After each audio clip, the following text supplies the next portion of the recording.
அவர்களுக்கு வாழ்த்துக்கள், பாராட்டுக்கள். இன்னும் ஒரு முறை நல்லா கை தட்டுங்க. தாய் தமிழ் உறவுகளுக்கு அன்பான வேண்டுகோள், இந்த பேரிகேட் போட்டிருக்கு, அதுக்கு முன்னாடி உள்ள பகுதி வந்து பாதுகாப்பு மிக்க பகுதி. அண்ணன் சொல்லிக்கின்ற ஆணைப்படி வலது பக்கம் இடது பக்கம் யார்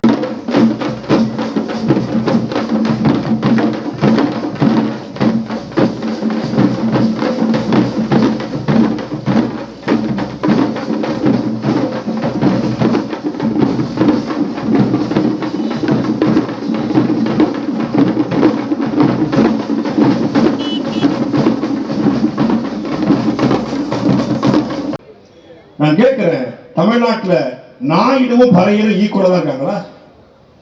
நாயுடு தமிழ்நாட்டில் 4 அமைச்சர், பறையர் 1 அமைச்சர். இதுக்கு பேர் எப்படா சமூக நீதி? இதுக்கு எப்படி சரியான இட ஒதுக்கீடு?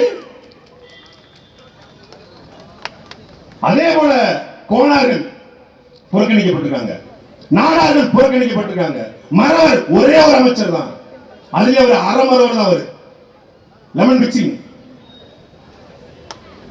கிடையாது. ஆனால் இந்த சமூகம் எல்லாம் மீசையை பெருசு பெருசாக முறுக்கிக் கொண்டு நாங்கள் ஆண்ட பரம்பரை என்பது உண்மையிலே நீங்க ஆண்ட பரம்பரை சொல்றதுக்கு தகுதி இருக்குன்னு யாருக்குன்னா இன்படுத்தி இருக்கு. அவர் தான் ஆண்ட பரம்பரை, ஆளுகின்ற பரம்பரை. நாம ஆண்ட பரம்பரையா? ஒரு காலத்துல once upon a time long ஏகோ நம்ம ஆண்டோம். இன்னைக்கு யார் ஆள்றா? அண்ணன் உதயநிதி ஸ்டாலின் சொல்லிக்கலாம், தம்பி இன்படுத்தி சொல்லிக்கலாம், வேற யார் சொல்ல முடியும்? நாம சொல்ல முடியாது. அப்போ நாம் ஆண்ட பரம்பரை அல்ல, ஆளுகின்ற பரம்பரையும் அல்ல.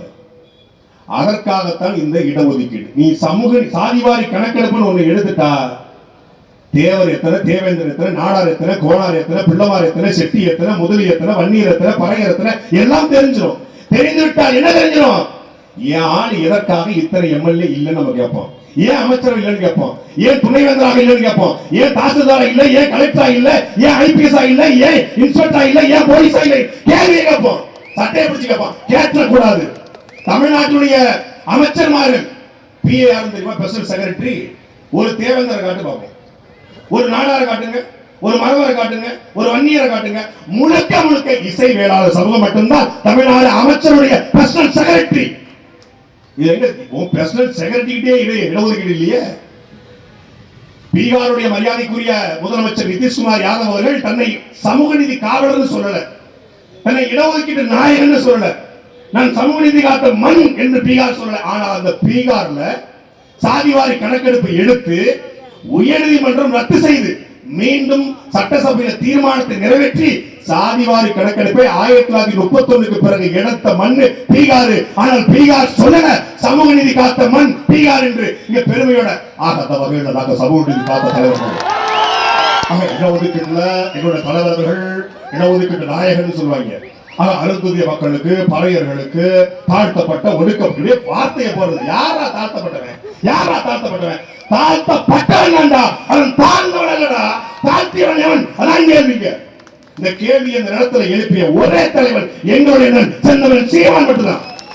அவன் பிற்படுத்தப்பட்டவன், அவன் பிற்பட்டவன் கிடையாது, பிற்படுத்திருக்கிற எவனோ ஒருத்தன் ஒடுக்கி இருக்கான். அவன் யாரு? அவன் தான் இடபிள்யூஎஸ், எக்கனாமிக் வீக்கர் செக்ஷன் உட்கார்ந்துருக்கான். அவன் தான் நம்மளை பூரா பிற்படுத்திட்டு, நம்மளை பூரா ஒடுக்கிட்டு, நம்மளை பூரா தாழ்த்திட்டு அவர் சொகசா 10 ரூபாய் வாங்கி போயிட்டாரு. இந்த கேள்வி எழுப்ப ஒரு ஆண்மொழியில தலைவந்த சொல்லுவாங்க, நாங்களும் சாதிவாரி கணக்கெடுப்பு தான் கேட்கிறோம். உங்க அண்ணன் மட்டுமா கேட்கிறாரு? சரி, அண்ணன் மட்டும் கேட்கல, நீங்களும் கேட்கறீங்க. சாதிவாரி கணக்கெடுப்பு என்ன சொல்லுங்க? சாதிவாரி கணக்கெடுப்பு என்பது சாதிவாரியா கணக்கெடுப்பது. எப்படி வக்பாரிய சட்டம் என்பது வக்பாரிய சட்டம் என்பது வக்பாரிய சட்டம் என்பது வக்பாரிய சட்டம். ஆகச்சிறந்த இன்டலெக்சுவல்ஸ் உள்ள வந்திருக்காங்க இங்க தமிழ்நாட்டு அரசியல். அதற்கும் சில பேர் அறிவாளிகள் புறம் இருக்காங்க. தமிழ்நாட்டு அரசியல ஒரு அரசியல் கட்சி கூட்டத்துல காவல்துறை சேர் போட்டு உட்கார கூட்டத்தை பாத்தீங்களா? அது நாம் தமிழர் கட்சி கூட்டத்தை மட்டும் முடியும். இங்க காவலர்கள் நிக்கிறாங்க, அவங்க கையை கட்டி நிக்கிறான். கையை கட்டி காவலர்கள் செந்தமிழன் சீமான் எப்போது பேசுவார் என்று ரசித்து பார்க்கிற ஒரு கூட்டம் அது நாம் தமிழர் கட்சி கூட்டம். அப்படிப்பட்ட கூட்டம். ஆனா இங்க மக்களுக்கு பாதுகாப்பு இல்லைன்னு போராடணும்னா காவலருக்கும் பாதுகாப்பு இல்லை. காவலர்களுக்கு போராட்டம் போனா காவலர் கையை கடிச்சு வச்சுறாங்க. நாங்க தான் சொல்றோம், அது அணிலே பார்த்து பத்திரமா நீங்க கையாளணும் சொன்னா அது கையை கடிச்சு. மதுபான கடைக்கு போராட போயிட்டு கிருஷ்ணகிரியில 4-5 அணில் குஞ்சுகள் போய் காவலரோட கையை கடிச்சு வச்சிருக்காங்க. காவலருடைய வேலை என்பது போராட்டம் பண்ணுவதை தடுப்பது, பாதுகாப்பது அவங்களுடைய வேலை.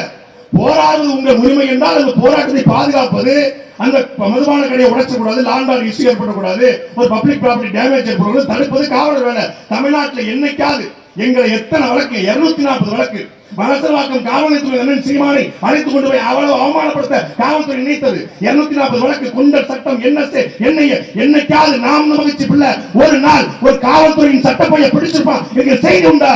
அதான் ஒழுக்கமான தலைவனின் வளர்ப்பு. சினிமால பஞ்சனாக பேசி பேசி பழக்கப்பட்ட போலீஸ் பெரியவரா அப்படி பேசி பேசி பழக்கப்பட்டவனுடைய ஆட்கள் இன்னைக்கு கையை கடிச்சிருக்காங்க. அதுக்கு முன்னேறி போவாங்க,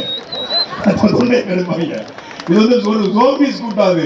அந்த கூட்டமும் இந்த உளுந்தூர்பட்டியில் இருந்தா அவர்களுக்கும் சேர்த்துத்தான் இந்த சாதிவாரி கணக்கெடுப்பு, அவர்களுக்கும் சேர்த்துதான் இந்த இடஒதுக்கீடு, அவர்களுக்கும் சேர்த்தான் இந்த பஞ்சநில மீட்பு.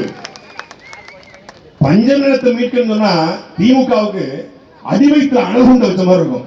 அது அறிவாலயத்துக்கு கீழே அணுகுண்ட வச்ச மாதிரி இருக்கும். ஏன்னா அறிவாலயமே பஞ்சம நிலத்துல தான் இருக்கு. அப்ப எங்க இருந்து மீட்கிறது? முதல்ல அங்கிருந்து தொடங்க வேண்டியிருக்கு. ஐயோ ஏன் பதறாங்க? நாம் மகிழ்ச்சி ஆட்சிக்கு வந்துடக்கூடாது. ஏன் பதறான்னா முதல்ல கை எங்க வைப்பாருன்னு தெரியுமில்ல? முதல் நாள் முதல் கையெழுத்து அறிவாலயத்துல தான் போடுவாரு. அறிவாலயத்து லேண்ட் எடுப்பாங்க, அது அங்கிருந்து தொடங்கும். அதான் அவங்க ரொம்ப பதறாங்க. தமிழ்நாடு முழுக்க 12 லட்சம் ஏக்கர். இந்த 12 லட்சம் ஏக்கரும் பறையர் சமூக மக்கள்கிட்ட இருந்திருந்தா எவனும் பறையர் சமூக மக்களுக்கு நாங்க தான் படிக்க வச்சோம், நாங்க தான் பறையருக்கு பேண்ட் ஷர்ட் போட்டு கொடுத்தோம், நாங்க தான் பறையருக்கு தோல்ல துண்டு போட்டோம், நாங்க தான் பறையருக்கு தனி சுடுகாடு வாங்கி கொடுத்தோம், நாங்க தான் பறையருக்கு சமாதானபுரம் கட்டி கொடுத்தோம். ஒரு மயிரும் தேவலடா, நீ என்ன சமாதானபுரம்? இந்த ஊருக்கு பெரியார் சமாதானபுரம் கட்டாங்க. என்ன இருக்காங்க? எருமை மாடு படுத்துக்கிறது. பெரியார் சமாதானபுரத்துல சமத்துவபுரம், பெரியார் சமத்துவபுரத்துல என்ன இருக்கு? ஊருக்கு வெளியே, ஊருக்கு உள்ள ஊருக்கு பக்கத்துல இருந்த என்னுடைய சொந்த சகோதரனை ஊருக்கு வெளியே ஒரு தூக்கி தூர மாட்டேன். அதான் உன்னுடைய சாதி வெறி. சமத்துவபுரம் என்னது? அது சமத்துவம் இல்லாத புறம். நீ கொள்ளையடிப்பதற்கு அதுல ஒரு 100 வீட கட்டி கொள்ளையடிச்சிருப்பாங்க. சமத்துவபுரம் அப்படி தேவையில்லை. நீ நிலத்தை கொடு, நாங்க அறிவாலயத்தோட பெரிய பெரிய அறிவாலயத்தை நாங்க கட்டிக்கிறோம். பறையர்கள் பண்ணையாரம் மாறிடக்கூடாது. மாறின அவன் திமுறான். ஏற்கனவே மரபணுக்குள்ள வீரம் இருக்கு. ஒவ்வொரு பறையின் மரபணுக்குள்ளையும் வீரம் இருக்கு. ஏன்னா அவன் தான் முதல் குடி, தாய்க்குடி. இப்போ நான் மூணாவது ஆளு நானே இந்த போர்டு போடுறேன்னா முதல் இந்த போர்டு போடுவான். புரியுது உங்களுக்கு? நான் இந்த போர்டு போடுறேன், எங்க அண்ணன் இந்த போர்டு போடுறான், மூத்தவன் அவர் அந்த போர்டு போடுற. அது மாதிரி பறையர் குடி என்பது தாய்க்குடி, ஆதிக்குடி. ஆதிக்குடி எந்த போர்டு போடும்? ஏன்னா வீரம் இருக்கு.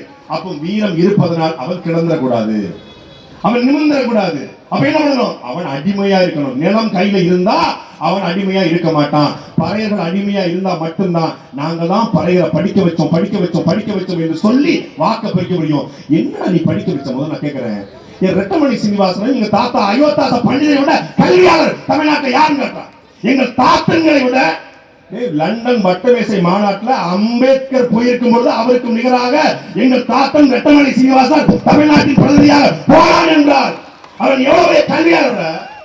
நீ இன்னைக்கு கோட் சூட்டு போடுறது புரட்சிக்கிறாங்க. 1930 தாத்தா ரெட்டமணி சீனிவாசன் கோட் சூட்டு போட்டாப்ல. அப்படி கோட் சூட் போட்டு பகவான் திவான் பகதூர் மாதிரி அப்படி நிக்கிறாப்ல. அப்படி 6.2 ஹைட்ல மீசையை முறுகிட்டு அப்படி நின்னா அப்படி இருந்திருக்கு. அவரை போய் அந்த சமூகத்தை போய் நாங்க தான் படிக்க வச்சோம். சரி, அவரெல்லாம் படிக்க வச்ச கருணாநிதி 7ஆம் மேல படிக்கல? அது இல்லை. முயற்சி திருவினையாக்கும் முயற்சிமை இன்மை புகுத்தியோடும் உலகத்துக்கே தெரியும். முயற்சி திருவினையாக்கும் முயற்சிமை இளமை புகுத்தியோடும். யார்? உங்க ஐயா ஸ்டாலின். எங்களை எல்லாம் படிக்க வச்சுட்டு எங்க பறையரை படிக்க வச்ச, எங்க வன்னியரை படிக்க வச்ச, எங்க நாடாரை படிக்க வச்ச, தேவரை படிக்க வச்ச, எல்லாரையும் படிக்க வச்ச. ஏன் ஸ்டாலின் ஒழுங்கா படிக்க வைக்கல? அப்போ இங்க ஒரு தேவை என்பது என்ன? புரிதல். புரட்சி இல்ல, புரிதல் தேவைப்படுது. புரட்சி செய்வதற்கு நாங்கள் தயாரா இருக்கிறோம். ஒரு புரிதல் மக்கள்கிட்ட தேவைப்படுது. என்ன புரிதல்? சாதிவாரி கணக்கெடுப்பு என்பது அது சாதி வெறியை தூண்டுவதற்கோ, சாதி பெருமையை தூண்டுவதற்கோ, சாதி கூட்டத்தை வளர்ப்பதற்கோ அல்ல. தேவருக்கு தேவையானதை தேவருக்கு கொடுத்தா அவர் நிம்மதியா இருக்க போறாரு. நாடாருக்கு தேவையானதை நாடாருக்கு கொடுத்தா அவர் நிம்மதியா இருக்க போறாரு. பறையருக்கு தேவையை பறையருக்கு கொடுத்தா அவர் பெருமையடைய போறாரு. வன்னியருக்கு தேவையான 10.5 இல்ல 15.5 கூட கொடுப்போம். எண்ணி கொடுப்போம். இந்த கேள்வியை இந்த நிலத்துல தொடர்ச்சியா எழுப்புது ஐயா ராமதாஸ் எழுப்புறாங்க, பெருமதிப்பிற்குரிய ஐயா எழுப்புறாங்க. ஆனால் அது வலிமையான போராட்டமாக தமிழ்நாடு முழுக்க இருந்திருக்கிறதா? இல்லை. இந்த நிலத்தில் இந்தியா முழுக்க ஒருத்தருடைய குரல் ஒலிக்கிறது என்றால் அது எங்கள் செந்தமிழன் சீமானுடைய குரல் மட்டும்தான். பறையர் பிரச்சனையை இங்க மட்டும் பேச மாட்டாரு, வன்னியர் பிரச்சனையை கன்னியாகுமரி மேல போட்டு பேசுவாரு. மருதுபாண்டியர் சிவகங்கையில முடக்கி வச்சிருந்தாங்க, கொண்டு போய் சேலத்துல போடுவாரு. வீரன் சின்னமலையை கொண்டு போய் மதுரையில பேசுவாரு. தமிழ்நாடு முழுமைக்கும் கொண்டு போய் தமிழர் பிரச்சனையாக மாற்றக்கூடிய ஒரு தலைவன் இங்க தேவைப்படுகிறான். அதை விட்டுட்டு இந்த பிளாஸ்ட் வேற லெவல் ப்ரோ, வெறித்தனம் ப்ரோ அப்படின்னு போனவங்க மீண்டும் ஒரு கேடுகட்ட ஆட்சிட்ட மாட்டிட்டு நாம் சிக்கி தவிப்பதை யாராலும் தவிர்க்க முடியாது. ஏற்கனவே ஒரு துண்டு சீட்டில மாட்டிக்கிட்டு தமிழ்நாடு 50 வருஷமா தத்தளிச்சு நிக்குது. இப்போ ஒரு ஏ4 சீட் வந்திருக்கு. மக்களுடைய பிரச்சனையை மனசிலிருந்து பேச முடியாதவன் தலைவனாக இருக்க முடியாது. தமிழ்நாடு மட்டுமல்ல, உலகத்தின் அனைத்து பிரச்சனைக்கும் இந்த 15 ஆண்டுகள்ல குரல் கொடுத்த ஒரே தலைவன் சத்தியம் என்று சொல்ல முடியும் எங்க அண்ணன் சீமான். நீ சொல்லு, எந்த பிரச்சனைக்குள்ள? ரோஹிங்கியாக்கு பேசலையா? இஸ்ரேல் பாலஸ்தீன பிரச்சனைக்கு பேசலையா?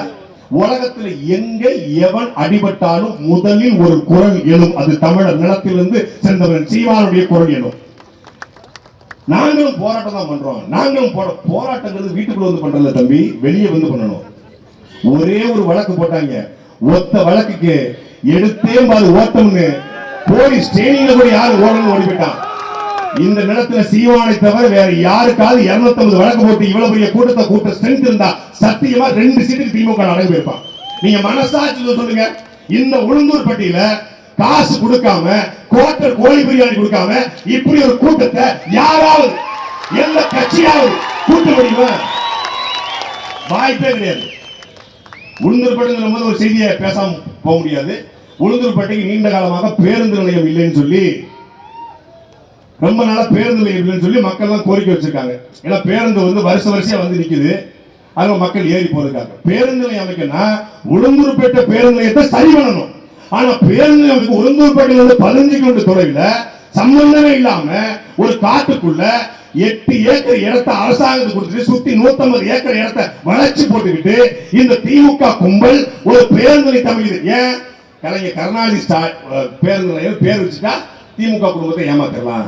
8 ஏக்கர்ல பேருந்து நிலையம் கட்டி மொத்த ஏக்கரையும் தன்வாசப்படுத்தி ரியல் எஸ்டேட் தொழிலை செலுத்தி வைப்பதற்காக ஒரு கும்பல் நிக்குது. சீமானும் அவன் தம்பியும் இருக்கிற வரை அந்த பேருந்து நிலையம் கலைஞர் கருணாநிதி பேருந்து வரப்போறது இல்ல. அப்படியே நீ பேர் வச்சாலும் நாங்கள் வந்த பிறகு ஒவ்வொரு பேரும் தமிழர் நிலத்திற்காக போராடிய எங்கள் முன்னோர்களுடைய பேராக மாற்றப்படும். மொத்தமா தமிழ்நாட்டுக்கு கருணாநிதி நாடு பேர் வச்சிருக்கேன், வேலை மிச்சமாயிரும்ல. ஏன் தனித்தனியா நீங்க வந்து வச்சிருக்கீங்க? பள்ளிக்கூடத்துக்கு, பஸ் ஸ்டாண்டுக்கு இப்படி வச்சுக்கிட்டு மொத்தமா கருணாநிதி நாடு வச்சு நாங்க கம்முன்னு படுத்துக்க போறோம். அப்ப இது எல்லாத்தையும் மாற்றணும்னா இங்க ஒரு மிகப்பெரிய ஆட்சி மாற்றம் தேவைப்படுது. கூடி நிற்கிற ஒவ்வொருத்தரும் ஒரு 10 பேரை திரட்டி நின்றால் நிச்சயமாக 2026 நாம் தமிழர் கட்சி மிகப்பெரிய அதிகாரத்தை நோக்கி விரையும்.